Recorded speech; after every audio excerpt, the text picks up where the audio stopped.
احنا بالبحث في الأدلة المادية. الحسين عند وفاة معاوية بن أبي سفيان رضي الله عنه وتنصيب ابنه يزيد خليفة للمسلمين، الحسين كان في المدينة المنورة وخرج من المدينة. طبعا سكان المدينة رفضوا أيضا، يعني انتبه هنا انه اهل الحل والعقد في المدينه ولا واحد منهم خرج مع الحسين، يعني هم قالوا له احنا اصلا لا نريد ثوره يزيد. فالحسين اول تحرك له هو رفض يبايع يزيد. هذه حقيقه تاريخيه نحن لا نستطيع انكارها، لانه الروايات المدنيه بتاتينا ان الحسين رفض يبايع يزيد. طيب الحسين هو في المدينه، سكان المدينه رفضوا يبايعوه ورفضوا يخرجوا معاه، فهم لا يريدونه. خلي بالكم ان الحسين شخص غير حقيقي امامنا الان، يعني من لحم ودم، ليس من لحم ودم، رجل صالح زاهد عابد، لكن هل يصلح لقائد الجيش؟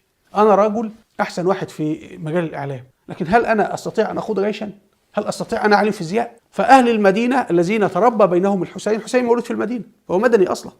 الحسين عاش من حياته 55 سنة في المدينة و5 سنوات في الكوفة، فأهل المدينة أعلموا وأخبروا بنفسية وخلجات نفس الحسين، فهم كلهم عن بكرة أبيه قالوا له لا نريد الخليفة يا حسين. فهنا وهم أنسهم أهل المدينة خرجوا بعد ذلك وأيدوا عبد الله بن الزبير، لكن لم يؤيدوا الحسين، يعني قتلوا بعد سنتين من مقتل الحسين، قتلوا في معركة الحرة مع لصالح عبد الله بن الزبير ضد يزيد بن معاوية، لكنهم رفضوا أن يقودهم الحسين في سنة 61 هجري. فاتجه الحسين، هذا فعل مادي، اتجه الحسين إلى مكة، وهناك في مكة رفض أهل مكة أن يخرجوا مع الحسين، لأن هناك دماء بين الحسين وبين أهل مكة، لأنه أهل مكة هم قبيلة قريش اللي هم جيش السيدة عائشة في معركة البصرة، معركة الجمل. لما تراجع قائمة شهداء جيش السيدة عائشة هتجد قائمة طويلة جدا من الذين سفكت دمائهم مشايخ قريش اللي كانوا بيدافعوا عن السيدة عائشة وزوجة الرسول، ويدافعوا عن عثمان بن عفان وعن طلحة والزبير، وهذا مذكور في كتاب نسب قريش اسمائهم بالتفصيل. وحضراتكم اسماء الشهداء والقتلى والصحابه والتابعين المقتولين في معركه الجمل دفاعا عن السيده عائشه مذكوره في كتاب الاشتقاق لابن بريد. ابن بريد مؤرخ بصري عاش في زمن البخاري، وكاتب بالتفصيل اسماء كل من حضر المعركه، يعني القتلى على جانبي على طرفي علي وطرف السيده عائشه. فهناك دماء وعداء بين مكه وبين الحسين، وهناك عداء بين الحسين وبين البصره. يعني انت حزب، في حزب يمين اللي هو حزب عثمان بن عفان اللي منه معاويه ويزيد، وحزب يسار اللي هم شيعة علي. فالحزب اليمين اصلا عمره ما ابدا ما يقبل الحسين خليفه. يعني ده المنطق ده اللي يفسر لك ان في وقت ما كانت بتحصل كربلاء كان يزيد مسار 6 جيوش لافغانستان والجزائر والمغرب وقونيا واسيا الوسطى. انت بتعمل ايه يا عم يزيد وانت عندك تمرد في الداخل؟ لانه كان حكم مستقر جدا، لانه غالبيه المسلمين يؤيدون عثمان بن عفان، ويزيد هو من الحزب العثماني اللي هو حزب اليمين، لكن الحسين من اليسار. ولذلك اليساريين اليوم والشيعه والاشتراكيه وكلهم يؤيدون الحسين، لان هو حزبهم من زمان يعني. فالحسين بعد ذلك ذهب الحسين للكوفه. انا وجدت في الكوفه امر عجيب جدا، يعني مع اختلافه مع الاستاذ خليفه في هذه النقطه، ان الكوفيين كانوا يكرهون الحسين، يعني اهل العراق كانوا يكرهون الحسين، وهذه الحقيقه الصادمه. من ضمن الامور انا بقرا دراسه شيعيه، لان هو طبعا دي الكوفه شيعه والحسين هو امامهم، وهم تقاتلوا معاه وهم قتلوه، يعني هذه معركه داخل المعسكر الشيعي، هي حرب اهليه بين الشيعه وبعضهم البعض في الكوفه في كربلاء، لا علاقه لنا بها كمسلمين سنه ولا علاقه للامويين ولا الدوله. فانا وجدت ان هم مما قالوه للحسين انك يا حسين، ده مذكور في دراسه شيعيه. الدراسه الشيعيه بتتناول لماذا شيوخ القبائل في الكوفه وهم شيعه قتلوا الحسين؟ لماذا الدراسه الشيعيه بتقول كده، بتقول نحن كشيعه لماذا قتلنا الحسين في كربلاء؟ رؤساء الارباع، يعني خلي بالكم الجيش اللي خرج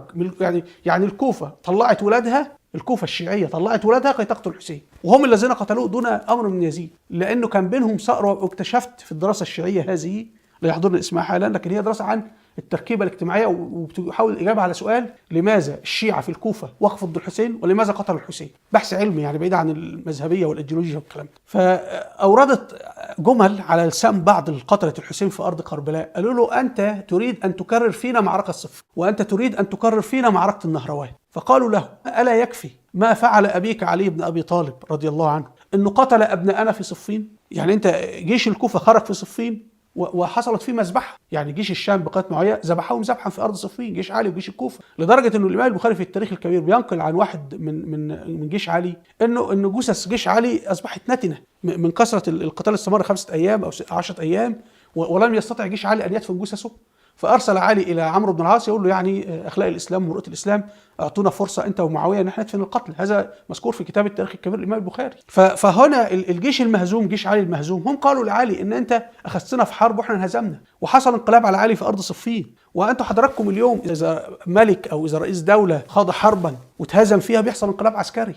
يعني مصر لما اسرائيل هزمتها في 1967 حصل انقلاب عسكري على جمال عبد الناصر، فراح جمال عبد الناصر قتل قائد الانقلاب اللي هو قائد الجيش. في سوريا لما اسرائيل احتلت هضبه الجولان حصل انقلاب عسكري على رئيس سوريا، وجاء حافظ الاسد وزير الدفاع وقال انا مش مسؤول، ده رئيس الدوله هو المسؤول عن الهزيمه. اي دوله في العالم جيشها يتعرض لهزيمه بيحدث انقلاب عسكري، لانه في جنود قتلوا وفي ارض ضاعت وفي كارثه في الوعي المجتمعي. فهذا الذي حدث مع علي والحسين في ارض صفين، انه اصبح الكوفيين الشيعه يقولون علي مسؤول عن قتل ابنائنا واخذنا في معركه خاسره، لسنا وقت بقى تحليل كذا.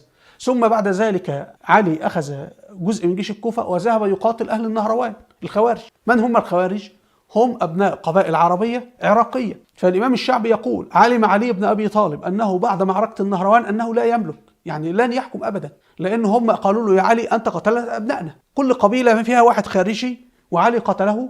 ولذلك لما جاء معاويه في الخلافه ما كان يقتل الخوارج بنفسه ابدا، لانه هيعرف انه هيدخل في مشكله مع القبيله كلها. فكان يقول لكل قبيله: انتم اقتلوا ابنكم، انا لن اقتله، اقتلوا انتم بايديكم. علي ذهب هو قتل الخوارج بنفسه. فكانت النتيجه ان اصبح في عداء ما بين العراقيين وقبائل العراق، لان كل قبيله عراقيه اتقتل لها ابن او اكثر في النهروان او في صفين، ومن كان الموجود علي والحسين. فهم قالوا له: انت تريد ان تفعل فينا هذا وهذا. يعني انا وجدت حتى الدراسه الشيعيه هذه دي دراسه حديثه، يعني خاصه بتركيب السكان الكوفه، توزيع سكان الكوفه، القبائل الموجوده في الكوفه، مين اللي دعا الحسين للكوفه، مين اللي خرج ضد الحسين وغير ذلك.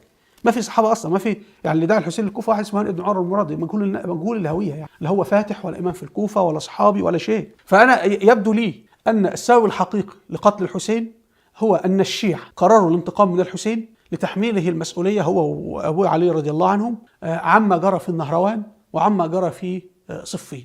لكن ويزيد طبعا غضب جدا لما علم بهذا، وحتى يعني هو يعني مثلا من نقل خبر مقتل الحسين ليزيد؟ واحد اسمه زفر ابن الحارث. زفر ابن الحارث. من زفر؟ زفر هو قائد جيش علي في مدينة المدائن، ولاية المدائن اللي هي كانت عاصمة الفرس.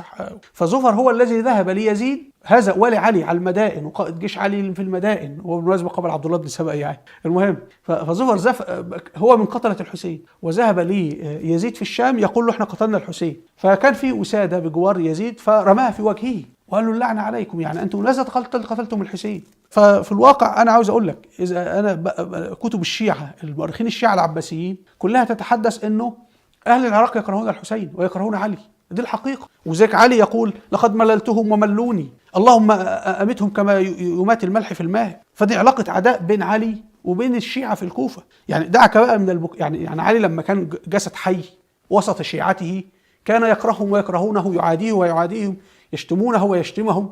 بعد ما مات علي وقتل الحسين هم بكوا وطلعوا هم نفسهم قالوا: ايه، احنا التوابين، عما تتوبون؟ قالوا: نحن قتلنا الحسين. طب انتوا قتلتوا الحسين، خلاص عاوزين تتوبوا اقتلوا نفسكم. لماذا ذهبوا يقتلوا اهل الشام؟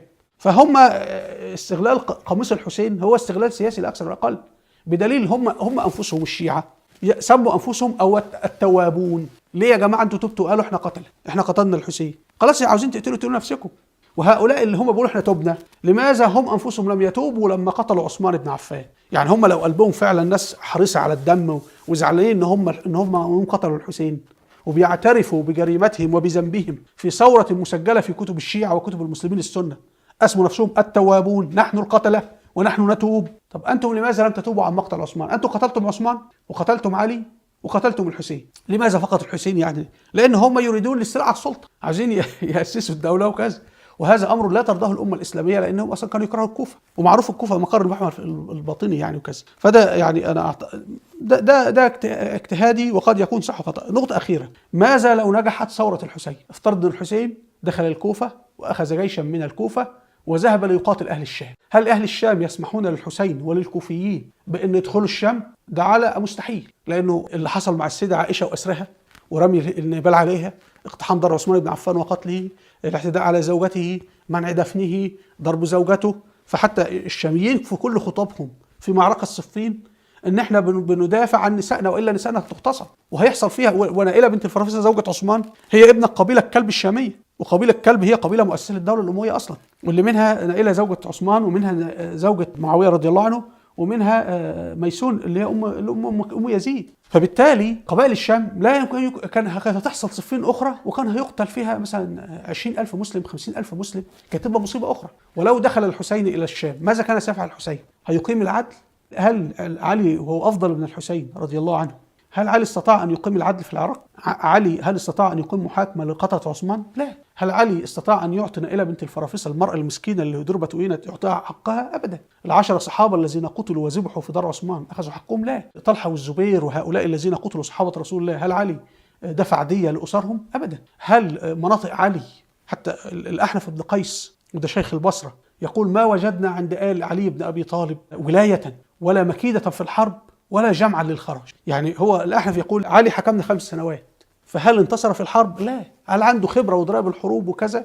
شجاع نعم، لكن الحرب جزء منها تخطيط وتحرك مش الشجاعة الفردية يعني. فهو يقول لا، ده الأحنف. وبعد ذلك يقول إن احنا لم نجد عنده ولاية. يعني أنا الأحنف شيخ البصرة وشيخ تميم أو رحت حاربت معاه وقتلت، هل هو قدرني وجعلني ولي؟ لا. هل بعد ذلك علي استطاع يدير الدولة ماليا؟ كل الولاة بتوع علي أخذوا الأموال وذهبوا لمعاوية. فإذا إحنا بنقول إن حكومة علي ودولة علي هي نموذج يرينا لو أن الحسين تمكن من قتل يزيد. الحسين كان يخطط لقتل يزيد بن معاوية، دي واضحة تماما.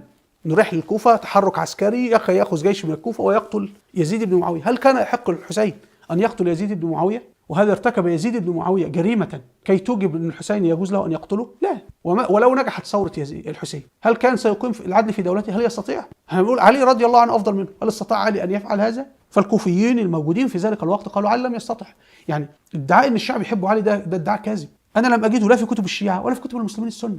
عندكم نهج البلاغة وعندكم كل كتب الشيعة، حتى أبو جعفر الإسكافي في كتابه ده مؤرخ شيعي عاش 200 هجري يقول في كتابه فضائل الأمير المؤمنين علي بن أبي طالب إن أهل الكوفة كانوا يكرهون علي، وهذا في كتاب الغارات للثقفي، لأنهم هم يشرحون يعني بعيدا عن يعني في المجتمع الشيعي لما بيحلل بشكل علمي لماذا فشل مشروع علي، لماذا علي لم يستطع أن يكون دولة، لماذا لم يستطع أن يدير، لماذا لم يستطع أن يهزم معاوية. فبيبدأ يشرح معسكر علي وبيكتشف إنه فيه اخفاقات في كذا وكذا وكذا وكذا، بعيدا بقى عن الخطاب الدعائي السوفسطائي اللي بيتقال على المساجد والعوام الوعاظ يعني بيقولوه على في الإعلام والتلفزيون والبكاء وكذا. فهم أصلا الشيعة علي في العراق هم رأوا دولة علي وكرهوها وكرههم علي، يعني علي رآهم وكرههم وهم كرهوه، فالموضوع منتهي. لكن فيما بعد استخدام اسم علي للقضية السياسية لا أكثر ولا أقل. يعني اليوم نحن نريد أن نحارب إيران، فنحن نقول ليه سنحارب الصفويين ونحن أحفاد الحجاج. وفين الحجاج؟ مات الحجاج بس، واحنا احنا داخلين في معركة مع إيران فبنستحضر النماذج التاريخية